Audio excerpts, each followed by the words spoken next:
My name is Carolyn Collins-Peterson, and we have an esteemed group of panelists up here, and we're going to be talking this morning about communicating controversy in the Dome. And our intention is for all of us up here to make a statement, a short statement, and then we really want to open this up to the attendees. One of the reasons is we only could get the few of us that we knew were coming to do this, and I know that there are more educators out there in the audience who can contribute to this. So what we're going to do is introduce everybody, do our statements. We have a list of questions that we would like to address, and everybody will address one or more of those questions in their introduction. And then in the audience, you're free to address those questions as well, and so we'll have them up on the Dome so that you can see them. So I think without any further ado, we'll get started. I'll introduce our panelists. I'm Carolyn Collins-Peterson. I am CEO of Loch Ness Productions and also very interested in controversial topics like teaching science. So what can I say? I do a lot of science writing. I have a new book coming out soon about science. And so it's very much in my interest, and I think all of ours, to talk more about how we communicate that in our however it is that we're involved in the Dome. The first person who will talk is Julieta, and she is Julieta Cristina Aguilera Rodriguez. Did I get that right? And so she's going to be speaking to us from her perspective. We also have Joyce Town from Spitz Incorporated, who you know, Dan Tell from the California Academy of Sciences, and Michael McConville, who basically holds down the entire state of Florida, along with Derek and some other people. So I'm going to let them go first. These are the questions, and I'm sorry that there's so many on here. I can read them out loud to you if you can't see them. What controversial topics have you encountered under your dome from visitors? I have to read them too. How did you handle it? Does your institution have guidelines for handling such topics? And it's wide open in terms of controversy. It's not just climate change or whatever. It's whatever topics come into you that are at all controversial. What specifically is the role of the non-researcher science educator in broaching these topics? What more can we all do to improve science education on these topics and not, as flat earth popularity shows, let it continue to backslide? What is our role as science educators in influencing the curricula of schools and attempting to influence science education and understanding as a democratic value? How can we report scientific consensus without it being dismissed as appeal to authority or blind faith? How can we convince the public we understand the experiments and data collected, and can they understand it too? How can we confront science educators who willfully dismiss research and consensus in favor of fringe theories? And finally, this is my favorite one, what is science? So the reason I read these out loud is you normally are never supposed to read a PowerPoint, but I know you can't read them all in the back, so that's our set of questions. And without any further ado, I'm going to turn this over to Julieta. And be sure and talk into the mic. Well, thank you for inviting me and joining this conversation. So I work at the Planetarium in Chicago, at the Adler, for 8 years, and we have the Space Visualization Laboratory there. So that means that I saw and the astronomers answer many of these issues directly for 8 years nonstop. And then I myself did presentations where I explained visualizations. So I have some familiarity with the topic, I guess. So we did find things like the Mayan calendar and the world ending kind of controversy, things that had issue with belief versus knowing, people that brought things up like we had never been to space, like never to the moon kind of thing. And then since we have the space filled up with visualizations, it's like, oh, these are not real. These are made up things. These are things that came out from someone's imagination. So I asked to put that image up because we had it in our very fancy high resolution display. And so you could see lots of groups of stars that the light kind of looks like clumps, right? And then some galaxies. And people would look at it and ask, so where are we in that picture? And, so that got me thinking. I said, what's happening? Why is it that we think that we're there and not here? And then I started looking at the public conversations where we don't know what is me and what is the other, who's me as a person and who is you, Joyce, as a person different than me. So these confusions of me versus others, and when I am applying what I know to other people as if they know it too, sort of like saying, when people say walk in someone else's shoes, it's like, why are we trying to put our shoes on other people? That's so weird. And confusions of scales, where, we know how solar systems work, and let's suppose we're all planets, and we know how galaxies work, and, we're all in that kind of traffic jam moving across the arms of the galaxies, right? So we know there are different realms.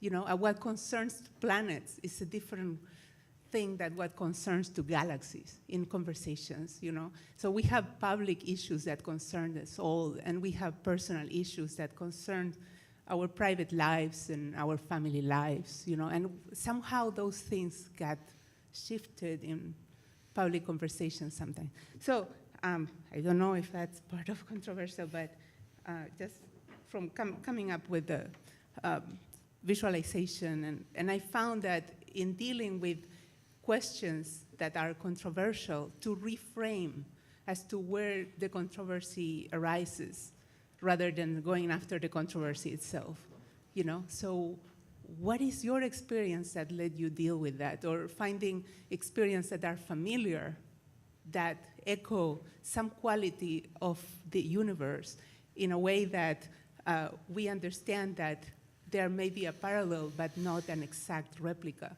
So it's always this tension of the familiarity that allows us to understand the universe, because we experience physics and we experience realms of concerns in our planet, and then we are trying to look up and kind of extend that understanding and looking out in space. So let me run to the last question, which is, what is science? Well, it's observing. So I think part of what I learned all these years at Adler was it's about observing and about having people look at something concrete and understanding, in many cases, explaining why astronomers are running these experiments, virtually so, because we cannot grab stars, and pull them in, but how we are doing this to observe, and we are trying to bring that down to our experience. So I see it as observation, and just because I come from an arts background, I know that the usual understanding of art is like self-expression, right? But when you go to art school, you learn about perception, and perception is how we observe. So I think we are in a moment in time that we need more of that perceptual understanding and what scientific visualization is doing, and making that an experience for public discussion, I guess. Yep. Thank you. Who would like to go next? All right, I'll take this one. For me, out of all of the questions, the one that's most, up front in my work and in my career is the role that non-researcher science educators play. But more importantly, science educators who do not necessarily have a formal science background. And so my schooling is in history, and I am a professor of American history. And one of the things that I love about the planetarium field, but what is at the very, very heart of teaching history, is that it is a story. It is a narrative. And because of that, everything exists in context with everything else. So when we talk about these controversies, when these controversies are broached in our domes, what we seem to realize very quickly is that these controversies themselves do not exist in a vacuum. If you believe one thing that is controversial, it's a good chance that there are a series of other controversies that you also believe, or there are fringe theories that you will also subscribe to, and it's placing our responses to that in a broader context. Not just, this is the science data, these are the numbers that I'll bludgeon you over the head with, but how does it affect me in the past? How is it affecting it in the present? How does it affect it in the future? And for me, it's building that narrative that oftentimes helps to combat the controversy head on. Because it isn't about you when we tell you that, or more importantly, not that we tell them directly that they're wrong, but that our shows, our productions, the data tells them that they're wrong, and somehow that is an affront to their self-identity. And when it's contextualized, it is less about the person, it is less about the individual, and it is more about kind of the bigger picture. And so for me, every day, talking to students and talking about controversies that oftentimes matter much more than whether or not someone believes the earth is round or flat. Like, that's hilarious. But it probably will not affect the future of the United States.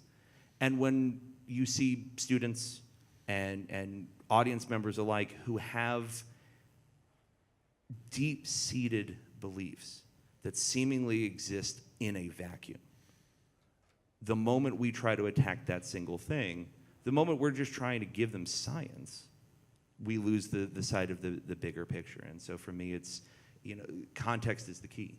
And that's, when it comes to controversy, that's what I'm running into all the time. And what makes it so important for us to know far, far more than simply what we can rebut point A, point B, point C.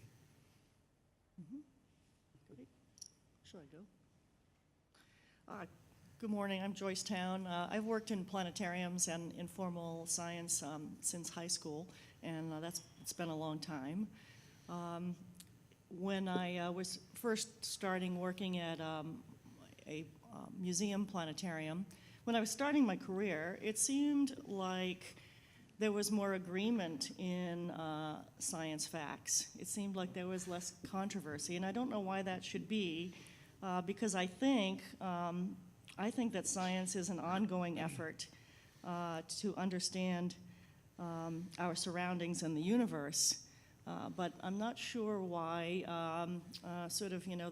the attitudes of the public, things have become a little bit more challenging, I think, with communicating science. If I go back to the 1990s, I was at the Franklin Institute Fells Planetarium, and I just wanted to throw this out because some of you have holiday planetarium shows, and I had always worked on holiday planetarium shows since I had started in the business, and I thought it was a staple. And suddenly I had museum heads, my bosses, saying, we're going to have to put an end to the show. We can't run this here anymore. It's not appropriate. And I really had to wrap my brain around that. And then I did. And I realized that even though we had added more and more holidays into this show to sort of embrace everybody, there was really no way to do that, to really accomplish that properly. So I was able to let that show go, but that was a big step for me. And currently I work at a planetarium company, and in the last few years we've had available some software that we can offer to our customers and user sites for teaching earth science. And it includes quite a lot of visualizations for climate change, ocean temperatures. All of these things are available for our educators to cover if they like. There's NOAA Science on a Sphere visuals in this software as well, but I find myself sort of tiptoeing to the customers to sort of see if they're okay with the idea of using the software, that part of the software, and having those kinds of lessons. Because sometimes some of the schools and colleges are very excited about that, but then there are some others that, that get very quiet and don't want to talk about that part of the teaching when we bring it up. So I thought I'd throw those examples out there of things that we've run into. Sometimes when I'm out demonstrating planetariums and giving samples of full dome shows, I think about what region I'm in before running. You know, we have lots of great show samples and trailers, and one of them is a fantastic show called Natural Selection. And sometimes I think about where we're located and whether we're going to run that show trailer for the audience at hand. You know, those are just some topics that I thought I'd bring up of controversy I've run into over the years. Okay, I guess I better go now. Obviously, I'm listed as a co-moderator here, and sort of Carolyn and I came up with related panel topics that we sort of merged together. And it wasn't really my intent to talk because, I mean, we wrote these questions because these are questions I want answers to too. Carolyn said, you know, you have some things to say, so you better say them. For those who don't know, I'm at the California Academy of Sciences. I'm primarily a planetarium engineer, so I don't really directly interface with the public anymore. Prior to my 5 years at the Academy, I was in Grand Rapids for 9 years, which is also where I grew up. And that definitely, it gave me very strong impressions on growing up with very bad science education. And you know, I want to be political, but not as partisan, and target an individual. You know, when Betsy DeVos became Secretary of Education, that was deeply concerning to me because she has tremendous influence through her money and corporations in the Grand Rapids public school system. And really, I mean, her purposeful goal for my entire high school career was to dismantle and destroy public education. And so I became deeply concerned seeing her put in charge of our education system. I went to what is consistently ranked the second best high school in Michigan. Half of our science teachers were open creationists. So they would teach us evolution saying, you need to know this for the test, but I don't believe it. And that's awful because even if you're learning it independently, there's so many students who are, I mean, we had very charismatic science teachers, so it's impossible to not be influenced by someone who is talking and teaching that way. You know, moving on into my professional career at the Grand Rapids Public Museum there, it's not the worst of some museums that are out there, but they were still very nervous at times about broaching topics like evolution and climate change and addressing these controversies because there was so much fear of political pushback from the community around them. Combined with the fact that, you know, realistically, most of us are science educators. Most of us are not research scientists. That's part of what concerned me. And just like Michael, I don't have I don't have a education. I mean, I have plenty of science education, but my major in college was English, not a science, which was a mistake. But I didn't know I was going to keep doing planetariums. So since then, I mean, you know, really seeing not just, you know, anti-science in the form of like Betsy DeVos or like the current administration's attempts to cut the NEA, the NEH, NOAA, other science programs, but also that there's anti-science across the political spectrum in many ways. There's mistrust of science, there's bad science all over the place, and it's sort of like, how did we let the entirety of our society get this way? And so I ended up becoming very involved with March for Science when that happened this spring. I volunteered just thinking I would end up picking up trash on the day of the march, and I've now fallen upwards into being the leader of the San Francisco March. Oh, yeah.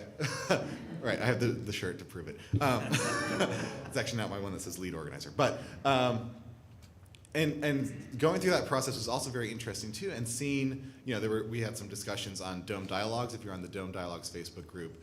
I've also had many other discussions with Planetarium Museum colleagues, and there are definitely, and many scientists as well, there's so many scientists who are like, well, science shouldn't be political, I don't want to get involved, I just want to keep doing my research or my education. And I feel like this division of scientists from politics has been a terrible thing. I'm also very fortunate to have my girlfriend is a policy analyst, and so we talk about science and politics and all that all the time, and sort of this idea that politics is not just a theater of opinion, and somehow in our society we've basically started to treat it that way, that anything you want to believe politically is an opinion, and therefore you can't judge it. But politics is really supposed to be about creating the best society possible. And the only way to create the best society is to do evidence-based processes. And that's what I think the connection with science is, because science is not a body of facts. Science is not just facts you memorize, even though it's treated that way by so many primary educators. Science is the process by which we gather evidence. And so if we divorce this process of gathering evidence from politics, we can't gather evidence of how to construct the best society, and we can't construct the best society, and that should be deeply concerning to everybody. And every field of science applies to that, not just statistics and the social sciences, but hard sciences, of course, too, as we see with the fact that there are controversies around things like climate change, evolution. Somehow, this has all fallen into mistrust and become displaced from society again, through a variety of ways in a variety of places on the political spectrum.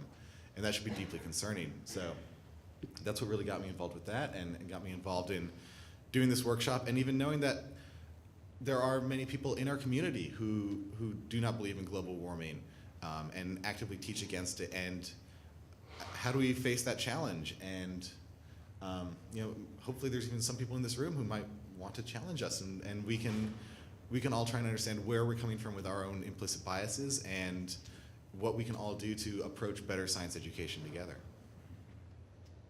Oh, thank you. Well, my entire career in education and science has been in the dome. And I started out teaching in a small school dome after I got my education degree, before I went back to grad school. And then right before grad school, I taught at the university level, and there was never any question in my dome that I taught in at the University of Colorado that we would teach anything but straight science. So to me, it was kind of alien to have people walk in and say, I don't want you to use the evolution word while you're talking about stars. And this would normally be from, we had some really very, very evangelistic schools that would come in and they'd want a star talk.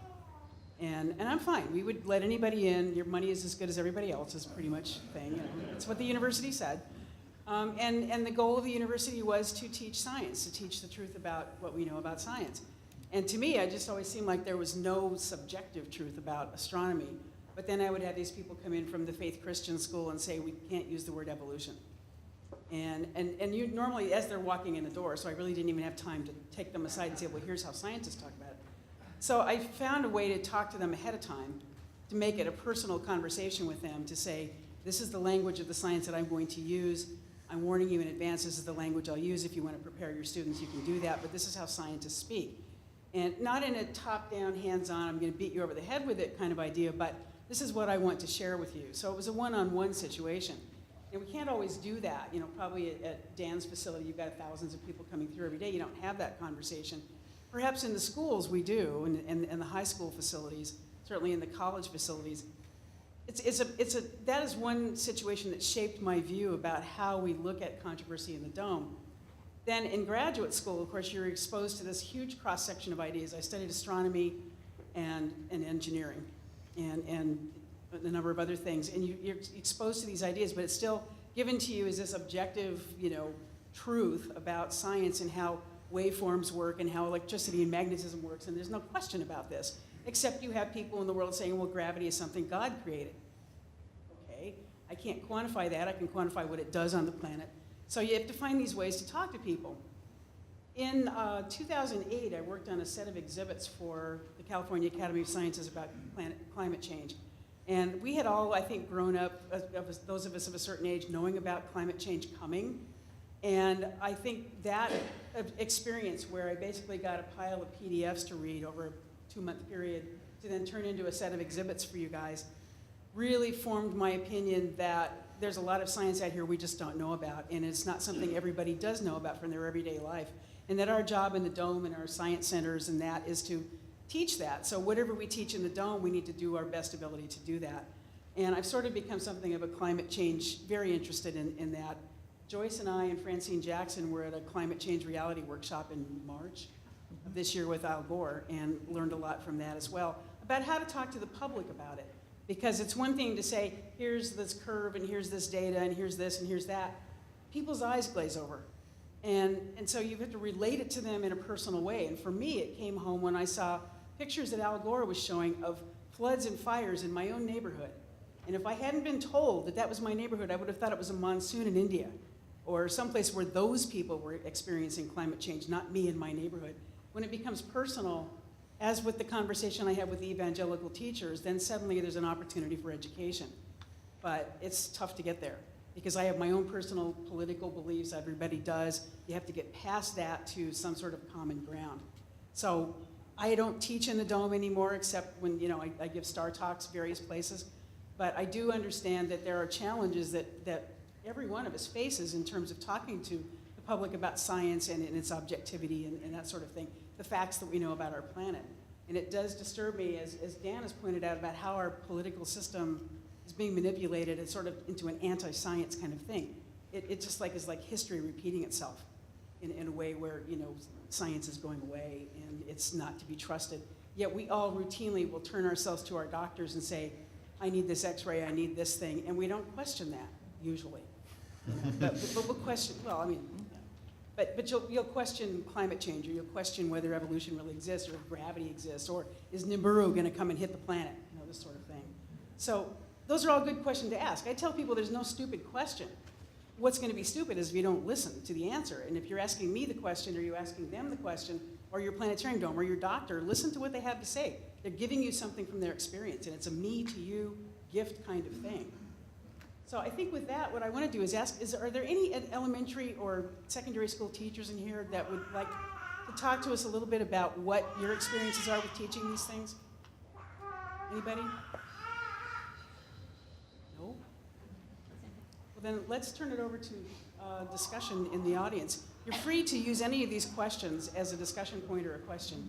And Derek's going to run around with the mic. So we'd like to make this be a conversation with all of us up here, not just one, not just, you know, one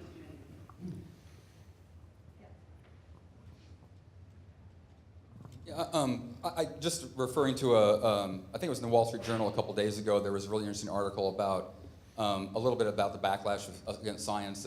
And they came up with whoever wrote this article had an interesting theory that I'm not sure I 100% buy into, but it was really interesting to me, which was that what we're seeing now is sort of the end point of the rationalism that happened in the Enlightenment period. In other words, before the Enlightenment, you know, truth was given down through, you know, through basically theocracy in Western Europe anyway, where the Catholic Church told you what was right and wrong, and people just accepted that was the way to go.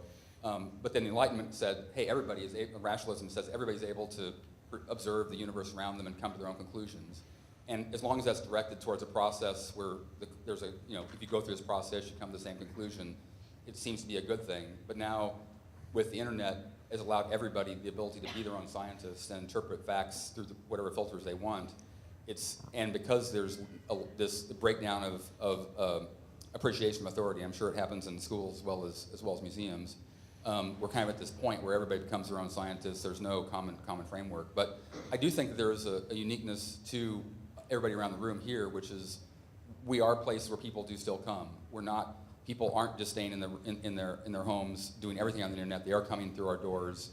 And if they do that, they are coming. What are they coming for? And although they probably aren't coming for controversy, they're coming to learn something. And there is a bit of a sense of, I'm going to you because we're going to the Planetarium because it's a place where they must know about the sky and the stars and stuff like that. So if there's a way we can leverage that interest that gets them in the door, find out the commonality, and use that as a starting point for discussion where they can, and because those people already have some affinity. They may want us to change the story for their audience or for their kids, but those people. I think there is a way to try to get traction. The bigger problem is that people don't come through our doors, right? They're the people that we're able to spin, never able to get some truth, kind of ground truthing from our community, and that's kind of how do we get the outreach back to them? But I just think there is something to somehow leverage the fact that people come to us for, hopefully not just believing everything we say, but to think that authority and artifacts and people who have that expertise has some value in their lives, and somehow trying to turn that into a positive. I just want to say to that something that really spoke to me about that you just said is sort of this end of the age of reason from the Enlightenment too is one of the things Pleiades and I were discussing over breakfast is there's sort of this tradition within science education that it is unemotional, it is just the facts, and maybe that is part of what we're seeing too, is that this age of reason, this facts-only approach doesn't work for everybody because there's an emotional component to everything in our lives. We're emotional creatures. And so if you're at this point where you're like, well, I feel this just can't be true, we have no way to approach that with just facts. So perhaps we do need more appeal to emotion in our education. Yeah, so there is research now that says that there's no memory without emotion. So, here we are trying to explain things and, the work that is happening in astronomy if you don't let, if you keep it separate, there's everything to forget. So yes. Actually, this is on. Can you hear me? So there is a lot of research in media research about the use of emotion, and you see it used every 4 years during elections in advertising. And so you can actually extrapolate from that. If they can manipulate you to be fearful or happy in political ads, how can we do that in the Dome? And we already kind of have that built-in capability because the Dome is such a unique space anyway, as you were saying. So maybe that's what we draw on. But again, the people we don't get in there are maybe the ones we have to think about too. Well, we've got a unique, unless you live in South Texas, we have a pretty unique connection to climate change in Florida. And it's simply the fact that we get hit all the times by hurricanes. And there are generations of people who can tell you the pressure and wind speed of every major hurricane that's ever hit the state. And so when my family first moved to Florida was 1992. It was 2 months before Andrew devastated South Florida. And we thought that that was the greatest storm that could ever hit the state. And in 2004, we had storms that were far less powerful, but they were more numerous. And then all of a sudden, we're in a day and age where not only do we have numerous storms, but they're really, really powerful. And you don't have to convince somebody. I think probably out of all of the topics that we would go over in our planetarium, probably the least controversial is climate change because they see it. We see the erosion of the sand dunes on the beaches that you're 50 miles or less away from. And you feel it in the increase in the moisture. And if you live in South Florida, you know just how quickly a storm surge can destroy large swaths of a city. And so when we're sitting there watching Hurricane Irma make its way through the Caribbean, nobody is questioning, well, Rush Limbaugh, nobody is questioning whether or not that hurricane is going to hit the state of Florida. And right now, the best analysis of all of the models that we had was that the overall margin of error in positioning was 12 miles. 12. So you were willing to accept that data. Yeah, and the emotion was, I could die if I live in a zone A on the coast. I really would prefer to have a 55 mile per hour wind than a 75, and I'd really prefer to have the 75 to 100, and that is 15 or 20 miles from an eye wall. And I want the science to be able to tell me there's a better than not chance that it's going to stay to the west or that it's going to move to the east. And because of that deep emotional bond to existence, you accept the facts right away. And I think the further you move from that emotion, there's less reason for you to invest. We are an emotionally invested society. Good point, Michael. And I didn't notice very many people on Eclipse Day doubting what time the eclipse might happen. Not that there weren't some, or where. And We have a question in the back. This is not so much a question as a comment like the other. But you can comment on my comment. I think as Dan mentioned that there are the two biggies in controversial things. He mentioned evolution and climate change. And for climate change, this comment is more about the content of shows that can happen to address the issues. And I think it's been done in some shows that climate change, the satellite images and data that we get about things inform us about climate change, and that's a great thing to do. I think there are shows that have done that, but I think there may need to be more of that to get the data and the things out there in a very how well you do it is always a question. But climate change is a pretty scary issue. Whenever you get to the nitty-gritty of it, then you start getting scared, or a lot of people do. I've given up myself. I'm not scared anymore. But the thing that we can do apart from the scariness part, is to go to the positive aspect, and always the positive aspect is what should we be doing? What kind of energy system should we be having? And we might wonder, well, how can we deal with that in Planetarium?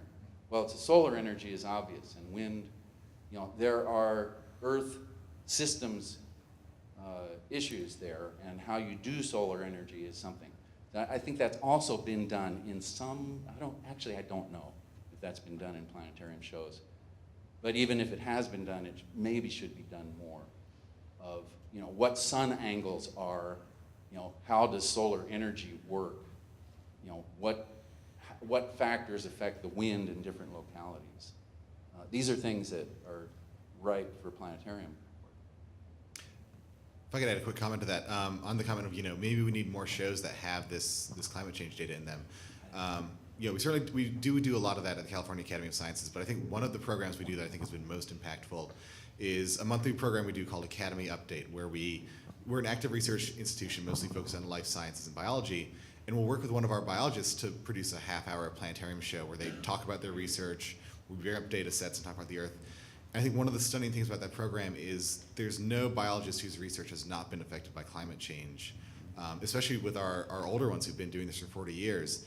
They've seen their entire profession change by the last 40 years of climate change. And that's one of the things I think connects with the audience much more than these global data sets.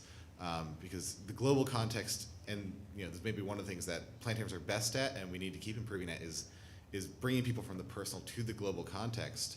But one of the great things about this program is it shrinks it back down to that personal context. And no longer are you hearing about, 2 degrees centigrade temperature raise. You're no longer hearing about things that are happening in other parts of the world, especially if you're not in a flood zone and you're like, I'll be fine. But you're hearing about someone's personal story of the animal that they've been tracking for their entire life has disappeared because the glaciers that it lives in have melted, or have moved to a totally different part of the ocean because the ocean has warmed, or are being threatened by another species that has moved in from a different part of the ocean because of that change in currents. And hearing the emotion in the voice of the presenter and hearing their personal story, I think, brings people to this connection that climate change, for one, affects every area of the planet Earth, every connection on the planet Earth, and affects all of us in a different personal way and ways that we may not realize. It's not just this overarching change in temperature, but it's shifting every single system on the planet. Well, I mean, we have a couple of researchers at UCF in Orlando and a few down south, University of Miami and Florida National things, where there are key deer that live in the Florida Keys and live only there.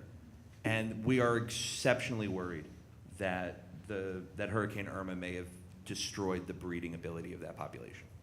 And on the East Coast alone, it's estimated 2,500 sea turtle nests have been destroyed, fully destroyed. And we don't know what that's going to look like in a week or a month or 10 years, but for a population of animals, for an ecosystem that is on the edge to begin with, to have that immediate overt change is devastating. And we have the researchers who are going to go and say, we don't know what's left for us to research anymore. Are we going to be researching the extinction of an animal species that we've been studying for our lives? And now we have to see a natural extinction made possible by human-made variables. And this is a part of the approach that the climate reality people taught us when we were at the workshop, was to link it personally, not just to animals, but to people as well. And I also do a lot of work with International Dark Sky Association, and we have to link that set of data and those experiences with people, because there are more direct links between too much light pollution and health and the animals and this sort of thing. I see it at home. I talk at the library about every month about this, and 5,000 people in Gilpin County, a few of them come and hear me, and they spread the word out about why dark skies are such a good thing. So maybe the personal approach is the way that we have to go with this. But also the accumulative approach, the understanding, right? We have all these beautiful data sets that tell us so much about the universe. And here we are thinking that our actions are so irrelevant. But we know that if everybody on the planet is drinking a bottle of water from plastic, that is a lot of plastic. So there's an accumulative effect, just like we could see the accumulated light of that galaxy, and that gave shape, even though we cannot see the individual stars. We know that accumulative data means. So yeah, but I also wanted to acknowledge that there's a sense of overwhelming emotion in people that come to our planetariums. And when they come and you tell them that the universe is expanding, I saw this guy coming out of a talk saying, the universe is expanding, and he just couldn't, he was really taken by this. And sometimes to know that the species goes extinct, it feels the same, and we're trying to cope with this overwhelming data.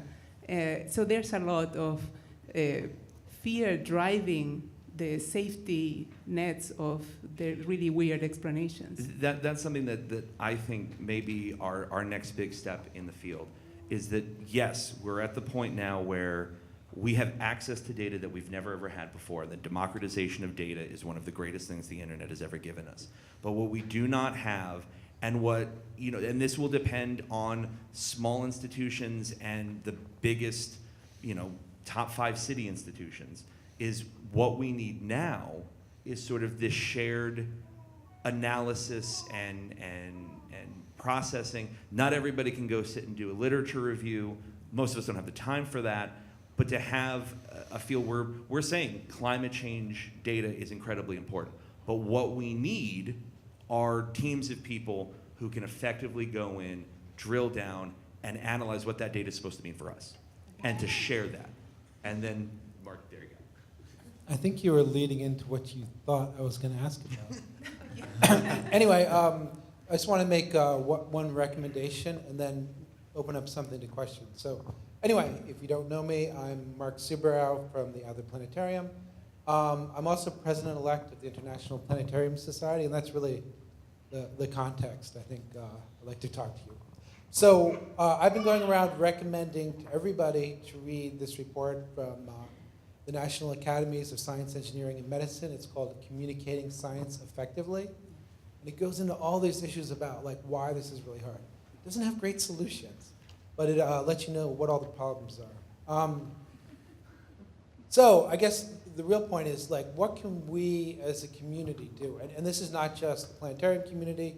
This is the greater science education community. And really thinking about there has been a change, and it's not just a change in the United States, but it's sort of a global trend, this move towards a post-factual society. So how do we do science communication in this new world, or this changing world? And I think particularly what we'd like to know with IPS is what can we do together as a community to make it easier, right? What can we do in terms of creation of data sets? What can we do in just helping people understand the issues that are involved? So one thing we've talked about with Sean Lash, who's the president, right there, is Sean's maybe we're thinking of hosting a workshop at the University of Maine where a lot of climate research takes place. I'd like to know if people would be interested in attending such a workshop. Yeah. And then I'd also just like to hear from everybody what you would like in terms of resources. What can we as a community do for you? Actually, while you're taking the mic to somebody, there is another publication that comes out from the Communicating Astronomy to the Public group, and they have is it a quarterly journal, I think, that comes out with articles, and a number of us have published in that about best practices and problems faced about communicating astronomy, but I think there's also some slap over into other sciences as well. So when we give you guys, when we put this in the proceedings, we'll try to get that information in there as well. That comment also reminded me a conversation I had with Joanne Young, who of course is another past IPS president a couple years ago. And she said, well, how do you get people to care about space? And I said, people already love space. We just got to get them to care about coming to the planetarium. But I think part of what ties into that too is people do have, I think overall people have this love and affinity for space. Now that there are nebula space print clothing, you see them all over the place, regardless of how much science education somebody has. And I think that also speaks to the point of maybe part of our responsibility as planetarians, because we have this connection to a science most people trust and believe in, but whether they know or not connects to all these other things, because really everything is astronomy, because everything is in space. Maybe we are part of that keystone and part of that essential linchpin of this kind of science education, because we already have that hook to get people in, and it's our responsibility to do the difficult things. which also reminds me, the classic thing many climate deniers say is, well, it's a cycle of the sun. I've never met a solar scientist who believes it has any connection to the sun. In fact, I remember Kaler at one of the astronomy updates a few years ago saying the sun is the least active it's been anytime we've been observing it except the Maunder minimum. If anything, the sun is abating climate change right now, and it's going to be really bad. So just all these things tie together, and maybe that's what's important, is that this is our responsibility because we have this connection to people's interest and we have this connection to the data. Okay, question in the back. Yes, my name is Angela Troom, and I work with my professor at the Planetarium in our school, Pomona College. So my question is, how do you communicate, controversy if you're dealing with children? You talked about appealing to, emotion, you talked about fear, but if you're dealing with children, I don't think you can scare them.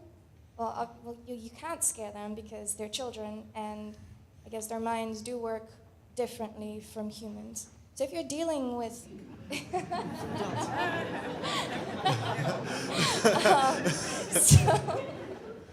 so if you're dealing with children and you want to talk about, climate change or when the world is going to end, things like that, like with the sun and whatnot, how do you effectively communicate that without resulting to scaring them? And maybe that goes to Alan's second point earlier of the importance of positive messaging. I think probably the emotion we can best appeal to with children is their enthusiasm. And we definitely need more positive messaging, not just how everything's going to go wrong, but the things you can do to make a better world. And maybe that's the way to inspire children is, not to be like, the world is going to be horrible when you grow up and you are going to have to fix it, but we're all citizens of this world, and we all, as we grow up, will get the opportunities to make this world a better place. Not just better than what it is today, but better than what it's been any time we've known it in the past. Yeah, we spend way too much time focusing on the ends. Like, it's 2 degrees and the sea levels are going to rise and we're all going to drown. Or at least in Florida, that's how we feel. Instead, with kids, you can focus on the process. If we put more carbon dioxide, if we put more of this gas in the atmosphere, the blanket gets thicker and you get hotter. And so if we can cut down on that gas, if we can somehow sequester it, get it out, we wouldn't use that word. But if we can minimize how much of this gas we put in the atmosphere, then we can make sure that we don't get too hot. And then ask them, well, what happens when it gets too hot? You're uncomfortable. And they're like, yeah, I don't like that. Well, you're the ones that are actually going to be controlling the process.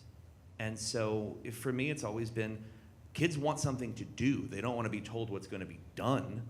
And we can go to the ends because we know, we like the ends because of the emotional, the emotion of it. It's like the sea levels will rise and I can bring it up in a history class real easy, is that if you want to know why climate change is going to affect you if you live in the middle of a country somewhere, is that it's going to be 137 degrees tomorrow in Kuwait, for example. And guess what happens when you raise temperatures? You get droughts just as much as you get stronger hurricanes. And what happens when you get droughts? You get famine. And when you get famine, you get the movement of migrants. And if you get the movement of migrants, you get populations that are underserved and underrepresented. And that leads to, terrorism and civil war and the things that eventually end up on your doorstep. And for a college student, that scares the shit out of them. And rightfully so. But for a smaller kid, it's, hey, we can actually do something about that. And here is us empowering you to grow up and feel like you can do something about it. It's interesting you bring that, because I've been doing little science talks in our area. I live in a very rural area in Colorado, and you would think it would be very conservative, but when it comes to conservation, it's more about, we've experienced fires and floods and all this, so we want to save what we've got. The kids are never scared. I mean, they're always right on the edge of their seats, and they have really good questions.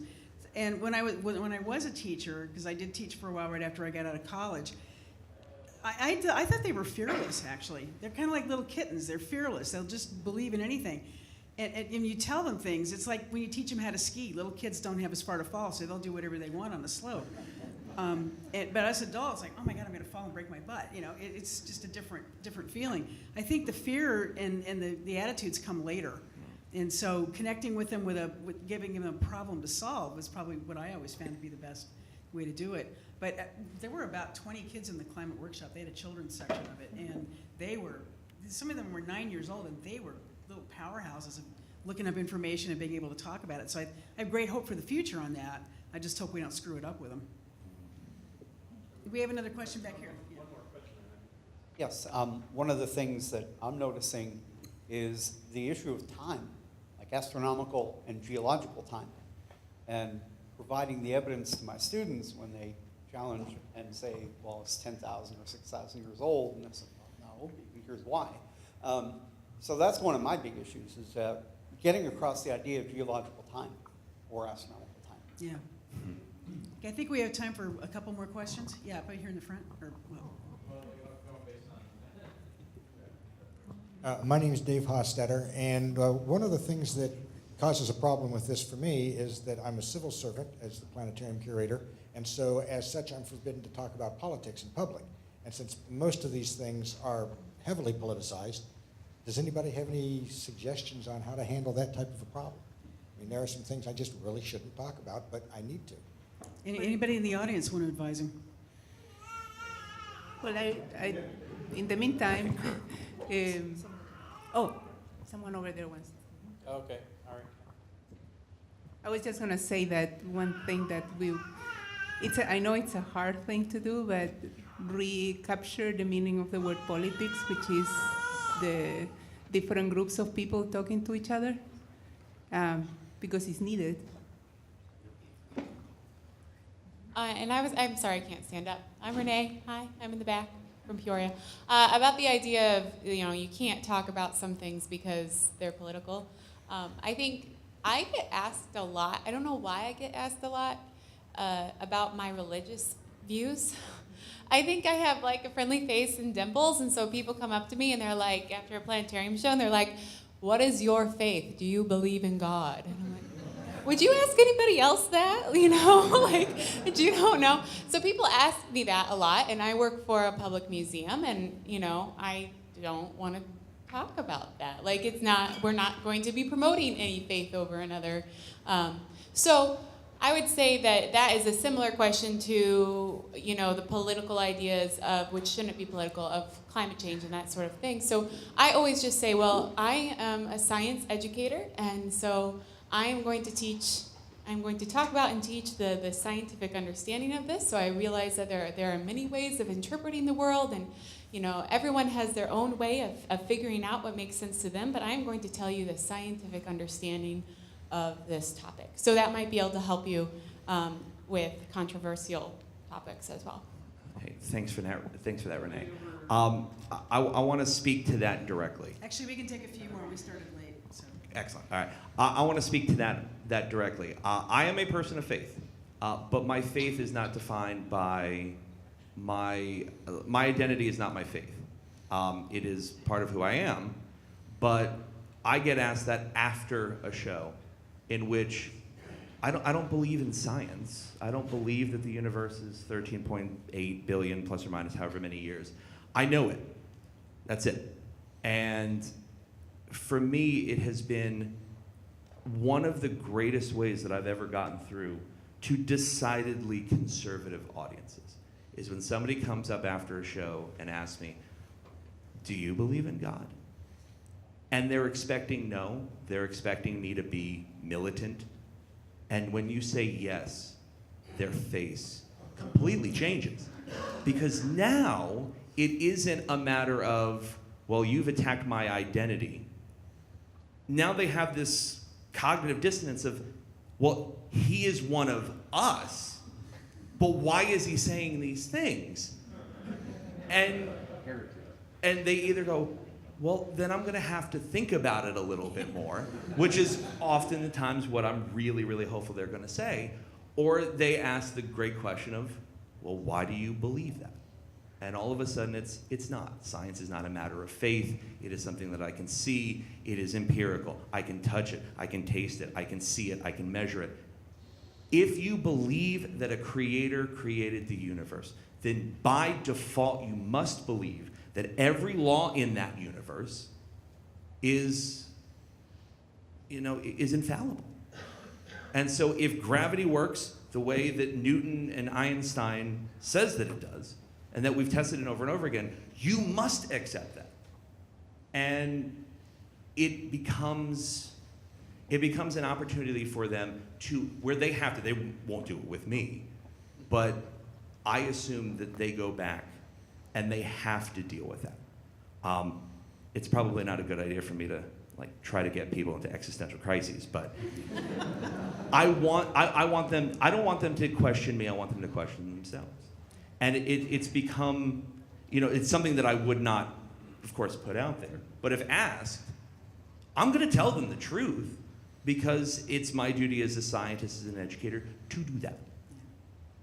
And if I don't, then I'm doing them a disservice, I'm doing myself a disservice, I'm doing my institution a disservice. If people are interested in that topic, by the way, there's a professor here at the conference. His name is David Bradstreet, and he has a new book out on religion and science, astronomy in particular. That was well said about not attacking their beliefs. My name's Jack. I work with Renee, and people don't ask me if I believe in God nearly as often. I think I have a less friendly face. But I just wanted to build off of that, and it's really just the few times it's happened for me, it's not making it about their personal beliefs, because if it is their personal beliefs, that is a part of their identity. So if somebody asks me, how can you possibly know that? For me, making it personal, explaining the scientists what they were confused by, the experiment they ran. Well, what would you take from those results? If you were doing this and you saw this, chart of the redshift or something, what would you take out of that, and what would you believe? And would you believe that the laws work differently than that? And actually, my question was, is this going to be part of the breakout sessions during lunches? Is this one of the interest groups? Why not make it one? All right, I'm going to interject here because this young lady over here has been really desperately wanting to ask a question. So I want to, give her an opportunity. Thank you. Actually, it's not really a question, an observation that I have made based on our discussions here. The emotional response and what's going on with the astronomy. I'm Melanie Kanoki. I work in Columbia, Missouri. And I get an emotional response from my kids when, at the end of a show, I leave the lights up a little bit. I say, this is what most of you see now. This is light pollution. And then I point out that they can see something if they just look up. And then I turn off the lights, and I just have the stars. And every time I get this emotional response, this gasp of what the night sky used to look like. And I've realized, I've been in Columbia now for 10 years. When I got there, it was pretty dark skies. It's not anymore. And I've come to the sad realization that kids just don't see the night sky the way they used to. And as I'm listening to all this, I'm realizing that we've lost that one emotional response where the kids go outside and look up. They don't see much. And so what I'm realizing is the importance of light pollution and how, and you have that wonderful Losing the Dark video, that just to get the kids to turn off the lights. I'm gonna go home and I'm gonna start fighting street lights that were just put up. I keep driving past those street lights going, man, it's killing the sky. Oh well, I've been motivated. Like, let's get the sky back. I don't know, but I think we have the emotional response, but I think we're losing it because the skies are just not as dark as they used to be. Thank you. I'm fighting a school board right now about turning off a light. And it's a real emotional battle. And maybe to the same point about getting that emotional response is just in the same way as, you can show a light polluted sky and then go to like a simulation of a true dark sky and you get that emotional response. Maybe we should be doing the same thing with the Earth. We know what the Earth is like now, but if we could help our students and learners and guests visualize the world we could create, maybe that would create the same kind of emotional response. Well, thank you everybody for coming, and I want to thank our panelists. Really fascinating conversation.